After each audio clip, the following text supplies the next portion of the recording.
Berikut ini adalah contoh soal dalam listening TOEFL.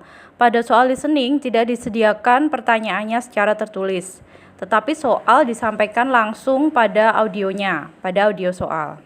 Nah, mari kita dengarkan dulu contoh soal berikut ini. Exercise 1. Number 1. The professor drilled and drilled until I couldn't stand it. I heard he assigned a whole lot of exercises without explaining any of the grammar rules, too. I'm glad I went to the gym. What are the man and woman talking about? Oke, setelah mendengarkan percakapan tadi, kalian milih jawaban apa? Rata-rata pada milih jawaban yang A, yaitu head club. Karena di percakapan tadi ada kata-kata I went to the gym. Nah, gym sendiri kan artinya mirip dengan head club ya, jadi tempat fitness gitu. Nah, untuk lebih jelasnya, kita cek di listening script-nya ya, jadi apa yang mereka omongin di percakapan itu.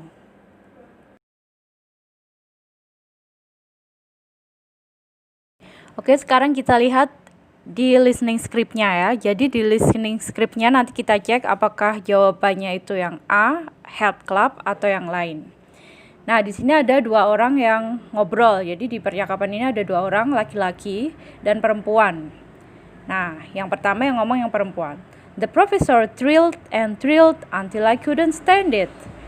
Profesor itu istilahnya kalau di bahasa Indonesia dosennya ya. Jadi dosennya tuh ngasih latihan terus aku sampai nggak tahan, aku nggak suka. Nah terus cowoknya bilang, the man, I heard you assign a whole lot of exercises without explaining any of the grammar rules too. Aku dengar dia ngasih tugas semua latihan tanpa menjelaskan grammarnya juga. I'm glad I went to the gym. Aku bersyukur, aku senang, aku kemarin pergi ke gym. Nah, ada kata-kata gym, tapi di situ bukan ngomongin kamu kemarin ke gym ngapain, apa kamu fitness atau apa. Nah, di situ ada kata-kata yang pertama itu ada professor drill and drill. Terus yang kedua, komennya yang cowok itu ada he assigned a whole lot of exercises. Jadi dia ngasih tugas semua latihan without explaining any of the grammar rules. Nah, berarti di situ dia ngomongin dosennya yang ngasih tugas tanpa menjelaskan.